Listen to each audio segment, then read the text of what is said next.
Leading sa atong congregational singing, Good morning! Daghang salamat sa Ginoo sa iyo sa kabuntagon na ata sa balay tigumanan para pagsimba sa atong buhi ug tinuod nga Dios. And salamat sa Ginoo nga ang uban mura ganahan pagkatulog no, pero pangmata na mo. Wala na mo sa katri karon, na mo sa lingkuranan, na mo sulod sa simbahan. Amen? Okay, so naningkamot unta ko kanang prepare og joke ba sama ni Pastor Ray o ni Pastor King, pero di majud makaya, no? Tan-aw na lang mo sa akong namong joke na nidaan. Okay? So, before ko mo proceed sa atong Sunday School, salamat sa opportunity nga makadala na po sa Sunday School. I request everybody to please stand. Ato sang basahon ang pipila ka verses tapos mo proceed ta unsay title sa akong Sunday School garon. So sa mga nasa audio room, ayaw mong saba diha unsay title sa atong Sunday School. Sa mga naa diri karon, bahin sa mga verses o bahin sa mga hisgutan nato karon, siguro matagnaan ninyo unsay title sa atong Sunday School. Di ba excited no? Excited ba mo?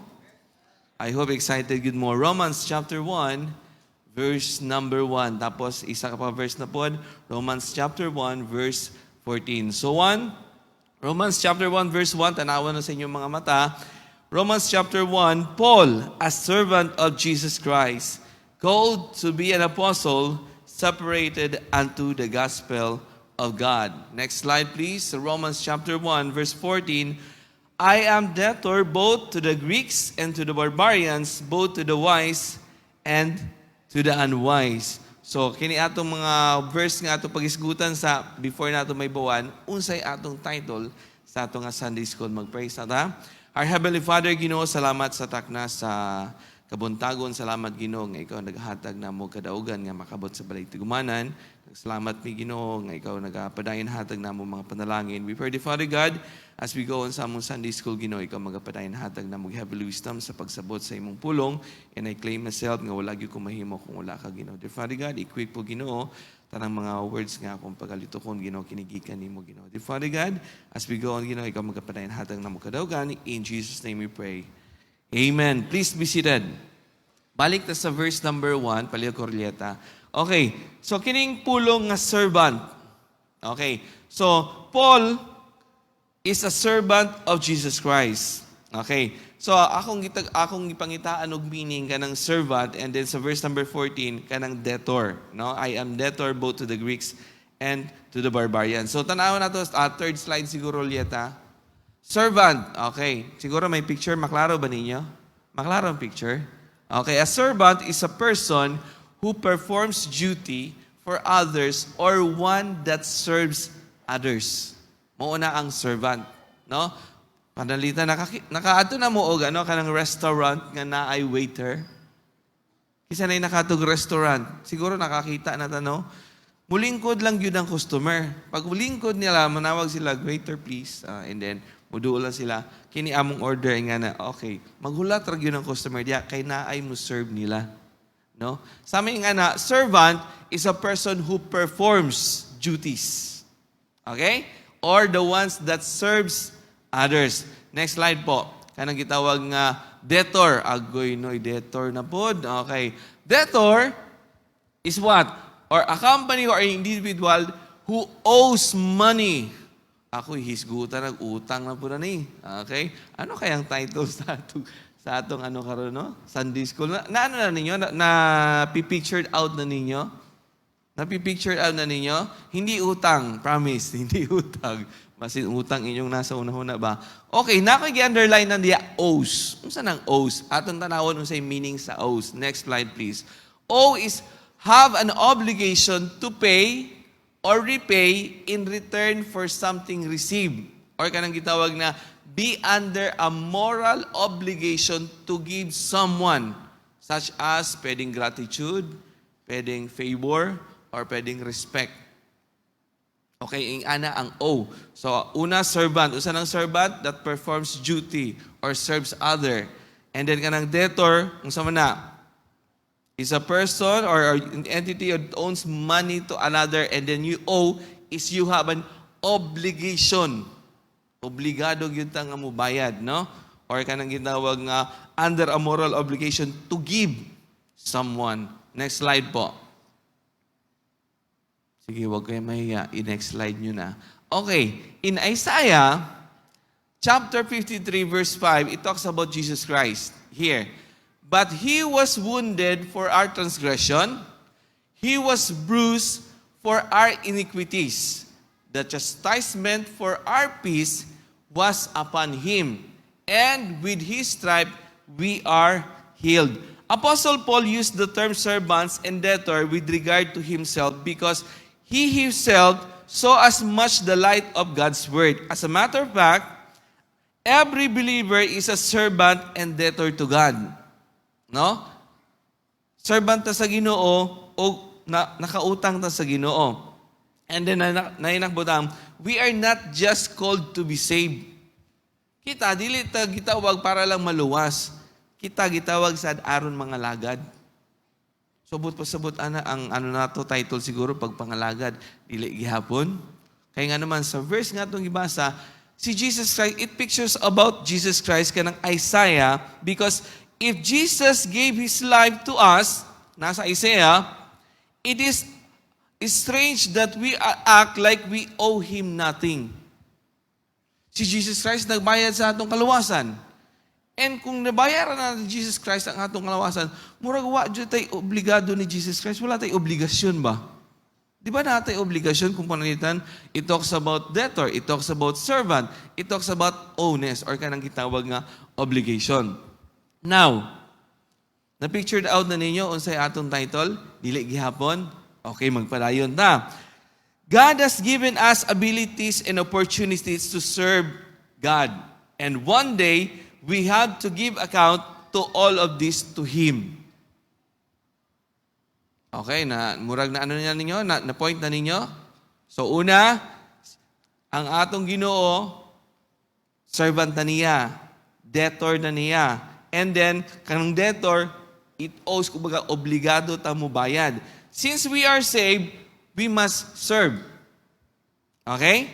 Since we are saved, we must serve. And God has given us the ability and opportunity to serve. And one day, we have to give account to all of this. Sabot pa sabot, kung mga lagad ta sa Ginoo, duha ra gyud ang maingon sa Ginoo sa atua. Una is either commendation. Next slide po. Okay, diha kung tanawan nimo ang salvation, gibayaran na sa Ginoo, ambot maklaro ba? Murag di kay maklaro sa uban, no? Pero here, kung tanawa, but the gift of God is eternal life through Jesus Christ, our Lord. Gibayaran na niya tanan. Jesus paid it all. Yung sin nato, atong shame, atong regret, and so on and so forth. Next slide po. Okay. Basin makaingon ng Ginoo sa atong commendation, sa atong pagpangalagad, sabi niya diha, in Matthew chapter 25, verse 21, His Lord said unto him, well done, thou good and faithful servant. Okay. Murag na picture out na unsay atong title, no? Wala pa rin. Wala pa rin. Pambihira naman yan. One day, sa atong pagpangalagad sa Ginoo, o mag-give account sa Ginoo, it's either kini ang ingon sa Ginoo, well done, thou good and faithful servant, which is commendation, or next slide. And his Lord answered and said unto him, thou wicked and slothful servant. Or basin condemnation ang ingon sa tuwa sa Ginoo. Usa kay title sa atong Sunday School garon. Bahin sa mga verses, bahin sa atong mga gisgutan. Hala, Sunday School pa ni, dili pa ni siya wali. Unsa man? Faithful servant? Hapit-hapit na. Isa lang kanina siya ka-word. Kinsa man? Ang makatag na, tagaan ako ballpen. Ha? Nako'y ballpen, extra, dito sa balay ko. Una ko niya, joke ito. Kinsa man, kinsa yung makatag na? Sir, magtag na, patakaron. Bahin sa mga verses nga itong ibasa, unsay title sa atong Sunday School? Servant? Ha? Faithful servant? Steward? Ship. Okay, kana ang title sa atong Sunday School. Oh, grabe, palisod-lisod. Pamilin po sir, stewardship, raman di ay. It talks about stewardship, atong isgutan karon stewardship. Siguro common kayo ng word nga stewardship, no? So mo ingon sila, ano siya ng stewardship? Piniyalan, tagaan ka ng task nga himuon ni mo ni, and so on and so forth. Kay basin sa atong nabasa, it's either commendation or condemnation ang atong madawat sa Ginoo someday pag umaabot siya. Base mo ingon sa Ginoo sa atong pagpangalagad, uy, well done, the good and faithful servant. Or, the wicked, and then slothful pag yun. Wicked na slothful pag yun. Okay? So now, mag-isgot tabahin sa stewardship. Ano sa rin ang stewardship? Next slide po. Definition of stewardship. Okay? Okay ba mo? Nakasunod ba mo? Nakasunod ba mo? Okay, next. Stewardship is a management of the affairs of another. Pasabot, pasabot? Hindi ikaw may-ari. Hindi ikaw tag-iya. Gipiyal lang nimo. Sama sa ano ba? Sama sa kanang gitawag. Alam niyo yung butler, na word na butler. Ang butler, kanang gitawag sa balay, usahay, kanang gitawag ng mayordomo. Kitagaan siya, kitagaan siya authority nga mag-manage sa balay, pero dili iyahang balay. Okay? Alam niya kung nasa ng kwarto, nasa ng mga CRs, ang kusina, and so on and so forth. Yung affairs ng sa balay, kabalo siya, kaya nga naman, siya ang manager dito. Steward siya dito. Ingana ang butler. Okay? Next slide po. In Luke 19:12, he said, therefore, a certain noble. It talks about, atong i-define unsa nang kitawag nga stewardship. Na a certain nobleman, no? Went into a far country to receive for himself a kingdom and to return. So na a certain nobleman nga mangadto sa isa ka far country para i-receive na ang kingdom para niya. Okay, next slide po. And then, he called his 10 servants. Pili siguro taon niya kung pila ning pulo ka buok, no? So, nasa gipili nga 10 servants and delivered them 10 pounds. So, gitagaan sila 10 pounds yung 10 servants. And then sabi ng nobleman, and said unto them, occupy till I come. Sabot pa sabot, naigihatag sa ilaha, and then niya, o sige, palaguin mo. And then pag abot na ako, nauntay abot. Di ba? Okay po ba? Sama sa balay ba? Paglakaw sa balay, ang mama, papa, moingon dyan na siya, mga anak, intawon, panilhig mo sa balay, panglimpyo mo ha. Kaya pag abot unta na ako, limpyo na ang balay. Naabot na lang udto, naabot na lang hapon, nakatikongkong gihapon ng mga bata. Kaya nga naman, sige, wifi. Murag dili, good steward, no? Amen po? Usahay ang anak mga Kristohanon. Nana sa simbahan, sige, gihapog wifi. Murag dili ta good steward, anak. No? Okay po ba? So, naay management, naay 10 servants nga gidelivered. Occupy till I come. And the next verse po. Sa verse 15. And it came to pass, maabot yun. Dili jud maglangan-langan. Maabot yun. And it came to pass, maabot yun. That when he was returned, having received the kingdom, then he commanded these servants, pila to ka servants? Ang galing nyo sa math, pulog yun. Okay, pulo kabuk. He calls his servants, these servants to be called unto him, to whom he had given the money. Patawag niya yung pulo kabuk ng iyang gitagaan, that he might know, timan ini ha, that he might know how much every man had gained by trading. Sabot pa sabot, nag-expect yun, katong nobleman, katong sa mga servants niya, nga naay gain ang ilahang kwarta nga gihatag. Ang say sunod, next. Then came the first, nagyoy isa ka book, saying, Lord, thy pound. Pila ganito ka servants? How many pounds? Sabot pa sabot, tagpiso sila. Tama? Tama? Uy, sumagot kayo, Sunday school na to. Okay. So now, yung isa, sabi niya, Lord, thy pound, siyempre, isa lang, had gained 10 pounds. Oh, grabe ginaan siya, no? Ang piso na himong G's. Kung 100 na himong Stewardship ta, kasama ang mathematics dito ngayon. Kung 100 ang gihatag, pila may dapat maabot kay 10 man? 1,000. Sige, patasan pag yun nato. Kung palitan, 1,000. 10,000. Salamat ni Shaggy. Dagid ang uban. Ang uban, murag wa joy, pakialam. No? Kita tanan, steward ta. Kung panalitan, 10,000 ang gihatag. 100 pesos. Dili 100,000. Subot pa subot na I gain. Yung isa. And then sabi nung nobleman, next slide please. And he said unto him, well, thou good servant. But pasabot na, there's always a commendation or condemnation. Kung natin gibuhat. So, but pasabot, ang definition ng stewardship is what? Pinayan, pinagkatiwala, o hinabilin. Hindi sa atin. Bisan gani atong kinabuhi, nga atong giamping-ampingan, di man gani na ato unsa pa ka ng mga butangan na nato karon. Kana, steward lang ta na sa Ginoo. Kaya ang Ginoo man ang tag-iya sa tanan. Okay? Okay po? Okay po? Okay. God given us talent, time, and treasure, in which one day, He would have us to give account. Muatubang yun ta sa Ginoo. Oy, kumusta man?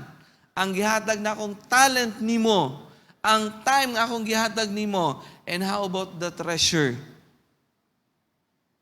Pangutan-on ta sa Ginoo sa umaabot. Kaya kung na ba si pulong sa Ginoo, and it came to pass, umaabot yun, maabot yun, na muatubang ta sa Ginoo. Hindi lang natin alam kung kailan, pero maabot yun na. So I hope kita tanan, kay piniyalan man ta sa Ginoo og talents, sir, wa ako'y talent. As in, wala kay talent? Saan ang talent di ay? It talks about skills. It talks about abilities. And it talks about capabilities. Sir, unsa man wa mi kasabot anang skills? Ang uban, to tell you honestly, sabi nila, inborn ang pagiging singer. No? Unsa nang inborn? Kanang bata pa kabalo na mo kanta. Pag anak sa kanya, di ba? Pagpalo sa bata, sa doktor sa bata, musyagit ang bata. Wah! Wah! Pero sa kanya nanay tono. Ano kaya yon? Bahala na kayo kanong tono nun. Pero abot pa sabat inborn ang bata, naanay kabalo di siya mo kanta, no? Naa siya gitawag nga skill. Ang uban naay gitawag nga abilidad nga mo acquired og skills. Panalitan, ang uban di kabalo mo. Kinsay dili kabalo mo gitara, taas kamot. Ako mo taas ta ko kamot kay di jud ko kabalo mo gitara. Pero ang uban tungod kay nagsigig tan-aw, nag-YouTube ba? Ang uban nagsigig tan-aw lang, ingana di. Tas sige silag pangutana. So naka-acquire silag skills. Na sila ability nga na. Ang uban capable pag yun. Saan ang capable? Siguro walay mga pongkol dire, no? Walay pongkol dire. Don't get offended, ha? Pero ang uban, gani nga, there is something merong kulang sa kanila, pero maayang man sa music. Di ba? Kita na noon nga walay problema. Di ta mga lagad sa Ginoo. Di ba? No? So, naatay talent, naatay skills, abilities, or capabilities. Sa time, kinsay wala na ninyo oras. Kung wala na mo yung oras, wala na mo dali sa kalibutan. Kita tanan, para-parata og oras. Tama? How many hours in one day? 24? Kinsay na 25? Akong bayloon ng usa. Di ba wala? Parehas lang tag-oras. Sa isa kasi mana, pila ka adlaw? 7. Kinsay na 8 dihan na, kay baluon na mo. Wala. Pare-parehas lang po tayo ng adlaw. Sa isa ka tuig, pila man? Murag mag-science naman ta karon. Balik-balik ni. How many days in 1 year? 365. Kisay na 67, 68 dana. Wala. Kaya nga naman, pare-parehas lang tawag oras. Pare-parehas lang time frame. Ang pangutana. Nga mo ingon pa nga, huy, mga lagad na sa Ginoo, busy ko. No? Nasuko mo, wala. Ayaw mo kasuko, kay parehas naman tag-oras. No? Parehas sa tag-oras. Okay po? Next, treasures. Kung saan ang treasures? Sabihin natin, wealth. Ang wealth, it doesn't talks about money only. Unsay naani mo, mga butang ni mo. And also, isa sa mga treasure na to, atong health. Nga naman, daghan nagproblema karon sa ilahang health, dili nila ma-treasure. Kaya nga naman, ang uban diyan na, nanay gibati. Pero,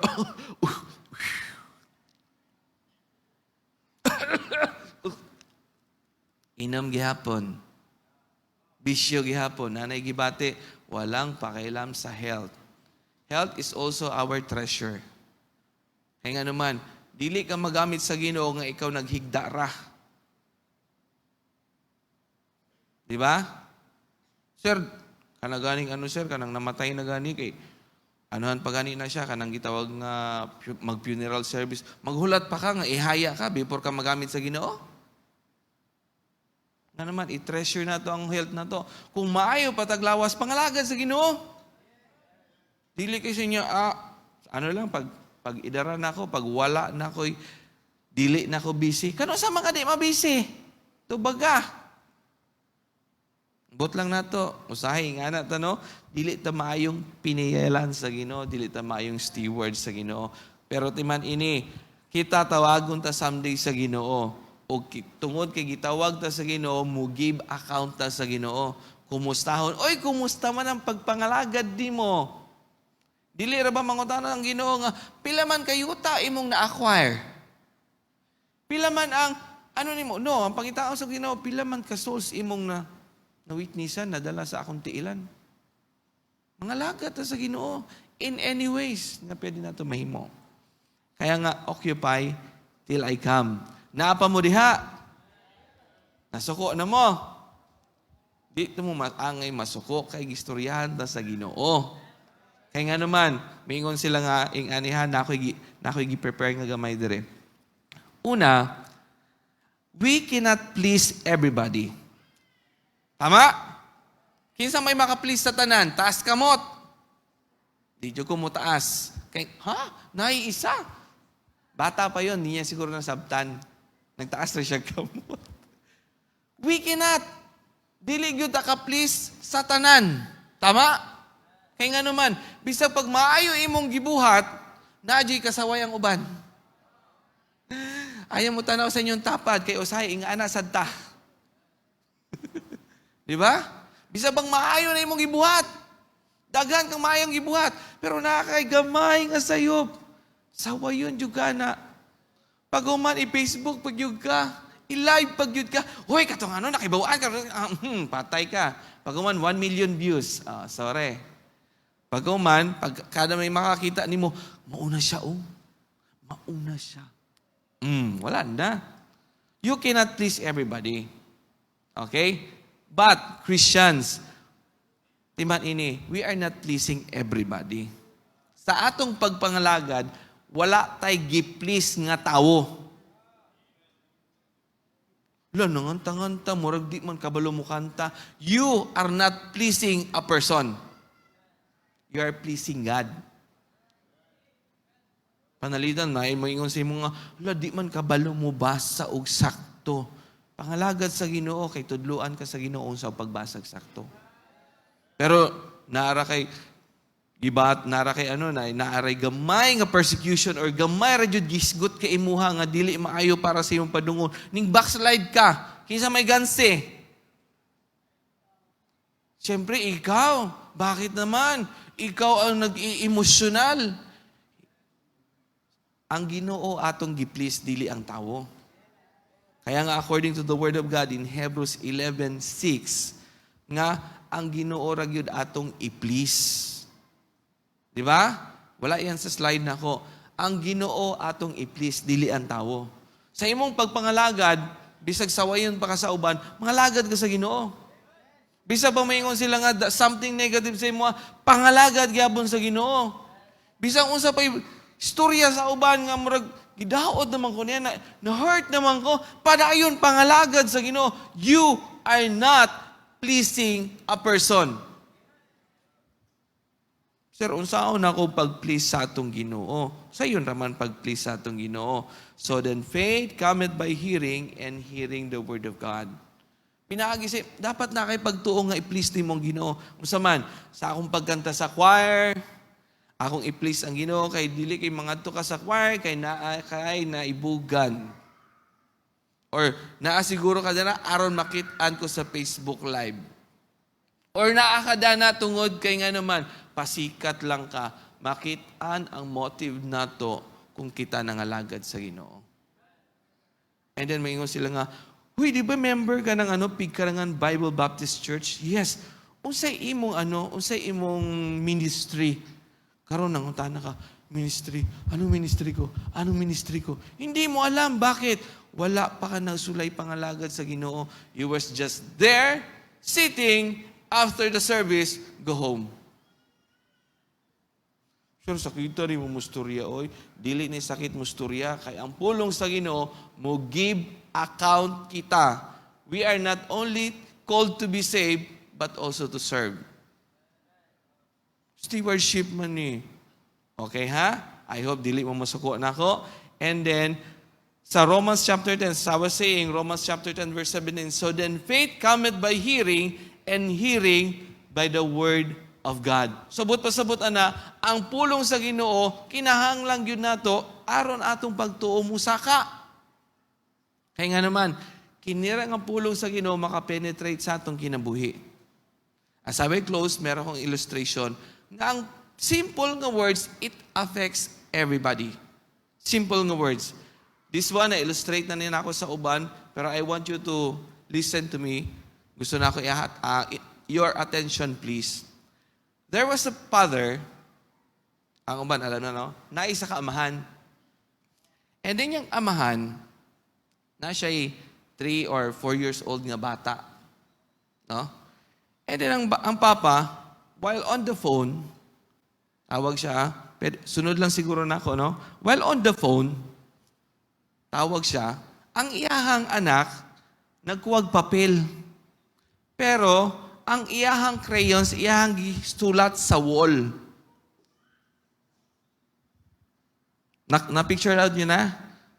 Nakuha nyo ako? Okay. So, naibata, nagsigig sulat sa wall. Ang papa, samtang katawagan na nakakita siya niya, uy, yabag mga kabataan, ano diya maka nagsulat? Tapos ang uban, sabihan pa, ugob man ka. Masuko sa ng ugob, balihan na lang ninyo. Kaya murag offended para sa uban. No? Murag bio-bio man ka. Murag man kayo utok. Asa mang ibutay mong utok? Hanap ang uban mang ginikanan. Ang uban, balikason pa, tamang ginawa. Kaya nga naman, nagsulat sa wall. And then, ang bata, tungod kay gikasabaan siya, undangin na ba? Undangin na. Undangin ba? Nagsigigap magsulat. Tama, no? Usahin nga ng mga bata ng ulit-uliton sa lo, sige, undangin na, bunalata ka na. Sige ka pagsulat. And then, ang ginikanan, siya niya, kinibataan ni, yung muna, bataan ni, bantay, radyo ka na kaugma. Kaya nga naman, ang nakita sa bata yung kasuko ni mo. Dili ang pagbadlong ni mo. Ang insulto ni mo ang nakita sa bata. Nga naman, true words. Pagkaugma, gilimpyuhan ng wall. Pagkaugma, nag-prepare ng bata. Nagkuha na po sa iyang crayons. Dari na po kong apart. Kuha na po sa iyang crayons. Gihulat na iyang papa. Kanya maabot akong papa ron. Dili isa ko magsulat. Pagabot sa papa, gatawag, Papa, hello, kumusta niyo? Nakita niya ng anak. Magsugod na siya. Ang papa mo ba, action na. And then sabi sa papa, Nak, ali ragod. Storya ta. Nak, kabalo man ko nga kabalo ka mo draw. I know your talent. pero naay proper place para ana. Naay paper nako, tagaan tagdako nga paper. Kaya para diri ka mo sulat, diri ka mag-draw. And then pag drawing nimo ana, pakita nimo nako tay tagaan ta kag reward. Sama rin nga na sa bata nato karon sa simbahan. This is a place, holiest place. Tudluan nato ang bata to respect the place because we are in the presence of God. Not through angry words. Not through angry words. Kaya nga naman, makapenetrate ang pulong sa Ginoo kanila kung sila maminaw. Paano sila maminaw kung ihatag ninyo inyong cellphone? Paghilom. Dili angay i-discipline atong cellphone sa bata. Kita ug ang pulong sa Ginoo atong gamiton. I hope dili mo masukuha because we are just a steward to our children. Dili na sila ato. Piniyalan ratana. Tudluan nato unsay sakto. Kaya nga usahay na ibadungon nga bata and then pangutanon sa bata, kinsan amahan ani? Puro amahan. Badlungon jud amahan no? Kung dili pagbuutan, biduta ani kinsay inahan. Ano inahan pod? Basta buutan inahan. Basta badlungon amahan. Pagka na lang yun. Kaya nga naman usahay, kita mga papa, usahay, dali rata masuko sa atong mga bata, in which is not good, ay. Ang pulong sa Ginoo makapenetrate sa ilang heart. Do not discipline our child through anger. So magpadayon ta next, mga kaigsunan, sa atong stewardship na lesson. Let us pray. Our Heavenly Father, Ginoo, salamat sa takna sa kabuntagon, salamat sa imong pulong nga among naisgutan ba sa stewardship. We pray, the Father God, nga katong mga pulong magpabilin sa among unang kasing-kasing. And as we go on sa mga panimbahon karon, ikaw makapadayon og bless. Patanang part na sa among panimbahon, ikaw makapadayon og bless. Sa ngalan ni Jesus. Amen. Meron